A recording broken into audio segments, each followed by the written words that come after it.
It's telling me I'm live, so I'm hoping I'm live. All right. Yay. I was having technical difficulties.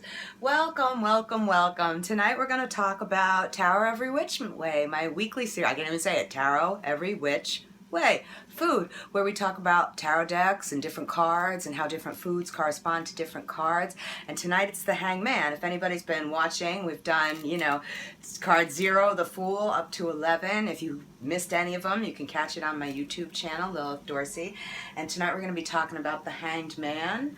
And we're going to be making corn mock shoe, which I think is a beautiful blend of a spicy and sweet thing that really shows some of the qualities that we get in the Hanged Man that can show us how things can go from, how things can be in between. Things can be both spicy and sweet.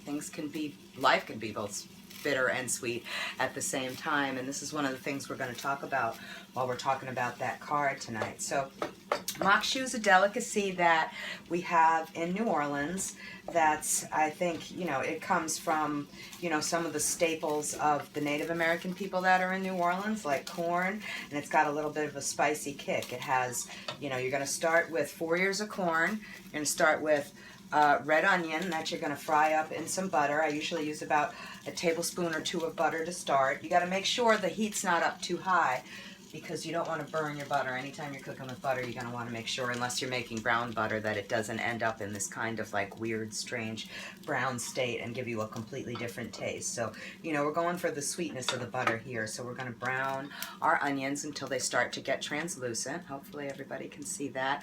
Big clouds of smoke go over my little camera hole, so sometimes things get a little cloudy, but you can see that. And to that we're going to add a half of a green pepper chopped and a half of a red pepper chopped, and we're going to cook those up together. Again, we've got this visually. This is a great recipe to do because visually you're going to have both the red and the green together, and that's going to be popping out against the corn, and that's going to be something that I think, really, again, shows us that the Hanged Man is a situation in your life where things really could go either way. So while this is cooking, I have one of these for cooking when I'm cooking stuff that wants to be low. For those of you who are really, serious cooks, a lot of times what we use is a gas stove that's a lot easier to control. I had an electric stove, unfortunately. Poor me, sad face. But it's a lot harder to cook especially if you grew up cooking on gas, it's a lot harder to cook on electric. And you really don't have the same control that you do over a gas stove. But sometimes when you are cooking with gas, pardon the pun, you need to use something like this that's going to sort of dissipate the heat, and you can still keep something on that's going to be to a simmer. So we're going to use that again in a minute. So you're taking about somewhere, depending on how much onion you want to go with your 4 ears of corn, we're going to use between a half of a red onion, and this, I like onions, so I used 3/4 of a red onion tonight. And you're just going to get that brown. And while I'm talking about that and talking to you about taro, I'm going to start cutting up some of these ears of corn. So I have 4 ears of corn. I'm a corn junkie. I honestly could eat corn every day of the year, but unfortunately, fresh corn is only available during the summer months here. So we're getting to the end of the corn season. I'm the person who rushes out and gets corn in the beginning of the corn season, and then, is still hanging on and eating that corn at the end of the corn season. So you're going to cut it off the cob as close as you can get. Sometimes people like to do a second pass after they've done the first pass with the corn. So that's something, if you want to do it, you can think about that. This corn's a little mutant corn, and we have a lot of corn tonight. So I think, again, corn was another good choice. I was trying to figure out what to make, and I realized in my tarot deck that I did that inspired this. For me, there's so much about the Hanged Man that does correspond to mainstream religion, and I think one of the reasons I chose fried fish, one of the reasons I chose that for the recipe in the tarot deck that I did, was that it typified, something that was fish. That's a traditional, obviously, for those Catholics out there watching this, not that I think there's anybody, there might be a few lapsed Catholics out there watching this, but fish is something that they grew up eating on every Friday. I wasn't in a very Catholic household when I grew up, but my grandparents were Catholic, and not having meat on Friday was a big deal. Certainly also not having, on Good Friday at least, or Christmas Eve, not having meat was something that's very important. So you want to get all the corn you can get off the cob while that's cooking. I cook the corn in boiling water. You don't need much time at all when you're cooking corn. Just a couple of minutes, 2 or 3 minutes, especially for this recipe, because what you're going to be doing is putting the corn in with the peppers and the onions and some other good stuff that we're going to talk about, and you're going to be cooking it down. Now, corn's one of those things that people traditionally use for fertility. And fertility, as I was explaining to one of my new God kids the other day, you don't necessarily have to have fertility of sexual things and sexual relationships. You can have fertility of the pocketbook. You can have fertility of the bank account. And that was one of the things that I learned when I was beginning magic, because fertility was always one of my specialties, and trying to figure out how to use that talent that I was given in another area that I might be lacking in was something that I think is really a good thing to capitalize upon when you're starting doing magic, because we all have our strengths and we all have our weaknesses. I'm not saying we can't all do things. Of course we can all do things, but we're going to be able to do some things better and other things not as well. So the fact that I was good at fertility magic when a dear friend of mine, Morgana Davies, who many of you know, she was one of the original Starwood people. I feel like I know almost all the original Starwood people, but that's a conversation for another evening. But, you know, she told me that you can use fertility in a different way. It can be fertility of friends, or fertility of happiness, or fertility of joy. And that's one of the things that I think you need to hold into the forefront of your mind. So corn in a lot of ways also can represent prosperity. So this is a really good recipe to make when you want to have some prosperity in your life. And I mentioned we're going to talk a little bit about the Hanged Man tonight. I think it's time to move away from this being on the high heat and get our little sort of saucy burner back. Can you see this? Look, I'm just going to show people in a big pile of steam, but making sure both cameras get this. So that's one of those things that we can think about. And the Hanged Man really is about balance. The two decks that I found for you tonight were the Thoth Tarot deck and the Wild Unknown Tarot deck. And these are two of my favorite decks for reading. And I love, you know, the juxtaposition of images. I've mentioned before that I'm in the Tarot of the Burrows by Courtney Weber and George Courtney. And unfortunately, I couldn't find that picture today, but my dear friend Kiana Love, who runs Be Wild Woman, is pictured on the Hanged Man card there, and she's doing a yoga pose. And I thought that was one of the most beautiful ways that we could really understand what the Hanged Man has to tell us. I'm going to move it in so you can see it a little bit closer here and on the other camera. The image of the man standing that way, it was like an epiphany that I had. I'm sure a lot of people realize this the first time they saw it, but it took me, I think, maybe 10 years of reading tarot and actually looking at the Tarot of the Burrows and Kiana's card to see her doing that yoga pose. You know, if somebody was in that yoga pose and they were upside down, as they are here on the Thoth Tarot deck, someone would be literally a human pendulum. So that's the energy that we're getting when we get the Hanged Man. Excuse me, that's the energy that we're getting when we get the Hanged Man. That's the energy that's coming for us and coming through to us. And it means anything really could go either way. It could be a time of indecision where you're not sure which choice to make, you're not sure which choice is better, you're not sure which direction to take, and that's something that the Hanged Man does teach us. There's going to be times when we do have choices, and there might even be choices that seem equally balanced to you. It could be a choice between, you know, it's not necessarily a choice between a good thing and a bad thing, you know, and a lot of times when I'm reading tarot, my clients will say, oh, what choice should I make? Should I do choice A or choice B? And sometimes it's not always black and white. We don't always have to think in these polarities. It doesn't have to be, oh, choice A is good and choice B is bad. And that's one of the things that Hanged Man can help share with us, that, you know, we can have choices, and some can have more benefits in one direction and some can have more benefits in the other direction.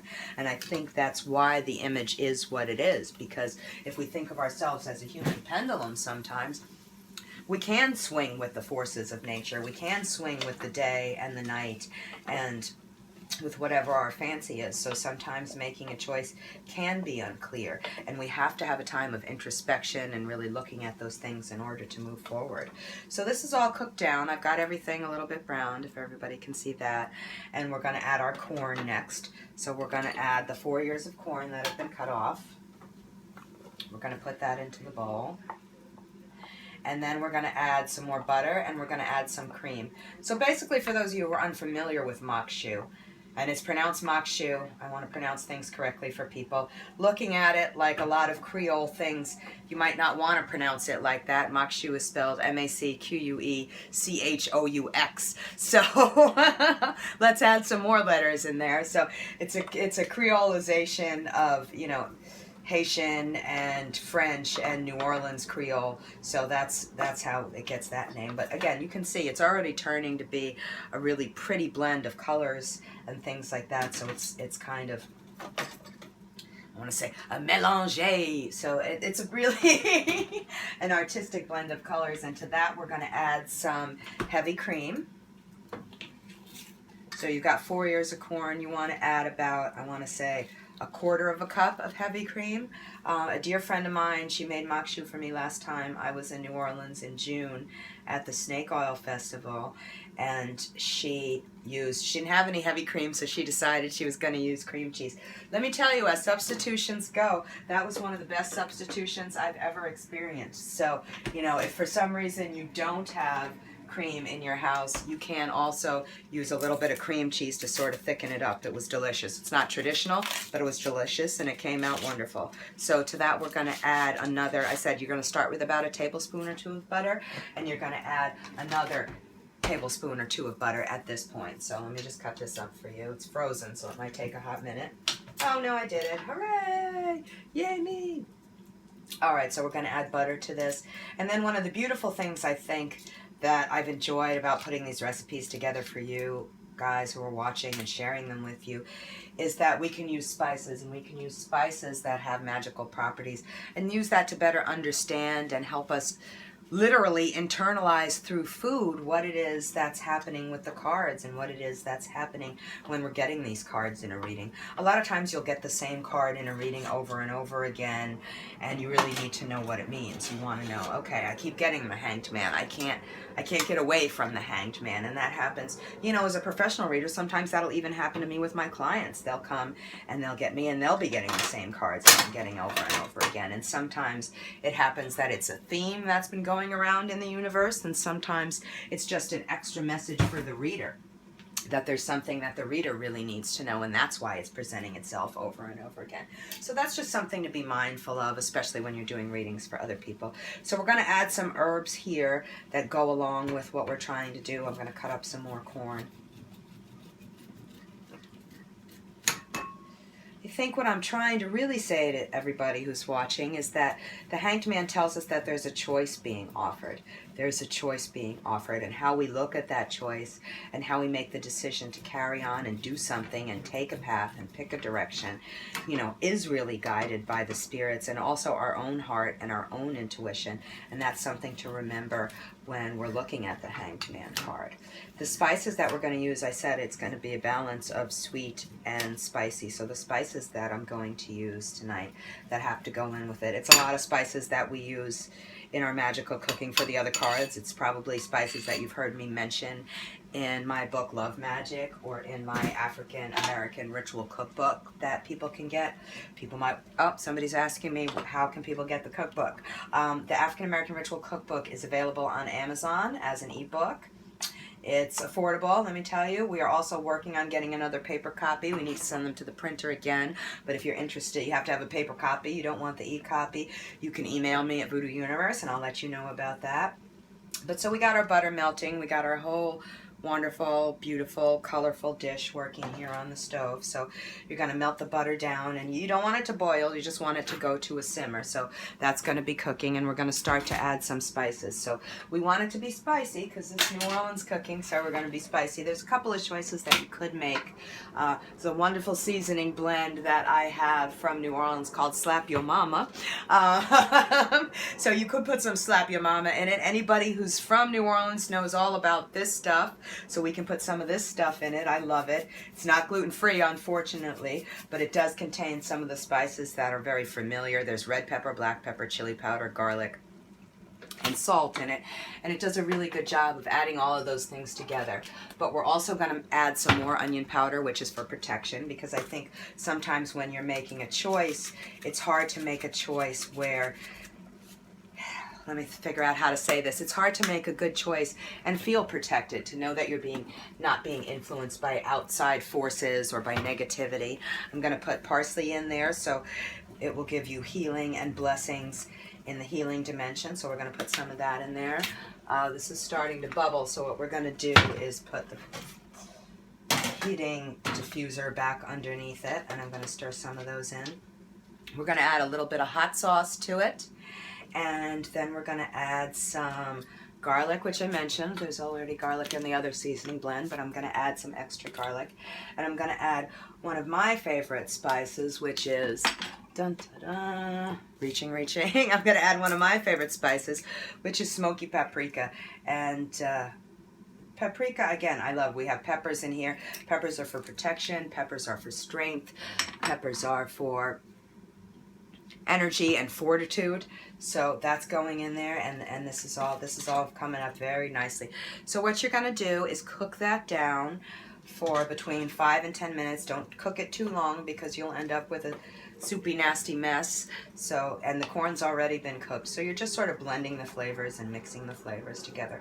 Now, if you had other magical herbs that you were fond of using, you could put those in there too. You know, I wouldn't put something wacky like cinnamon in there because that would make it taste really strange. But if there were other savory spices that you wanted to use, you could certainly include them now.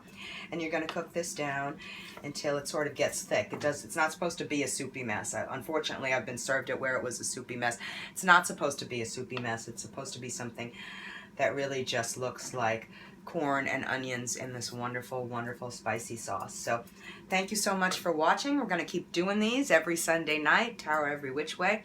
Like I said, if you missed any of them, please catch them on my YouTube channel, Lilith Dorsey. You can find them. We're up to number 12. So we've done a lot of these. We have a few more to go, but we're about halfway through, and I'm so excited that we're halfway through, and I'm so grateful that everybody's watching. Excuse me, I'm also so grateful that, you know, we were at Pagan Pride yesterday in New York City, and we did the closing ritual, and it was so beautiful. And I just want to thank everybody who came out. I want to thank my God kids, Tehran and Vincent and Christian and Siona and Michelle and Christina and Winston and everybody who came out and helped, and Adam and Athena who came and drummed, and lovely Indigo and Witch Must Stay who danced for us. It was a beautiful, beautiful ceremony, and it was such an honor to be part of Pagan Pride again this year. As a native New Yorker, New York City Pagan Pride is one of my favorite events, and I'm really proud to be pagan, and I'm proud to be part of that event. We were back in Battery Park this year, so it was beautiful by the water, and you could see the Statue of Liberty, and thanks to my sister and my niece who came out, it really was a big family event and a family affair, and it was so nice that we could do that. So thank you for watching. People tell me I'm supposed to taste things because otherwise it looks like I'm not feeding you yummy, yummy stuff. So this is delicious. It needs a few more minutes to cook. But I've had a long weekend, everybody, so I'm going to let this cook, and I'm going to let you guys go. Thank you so much. Bye.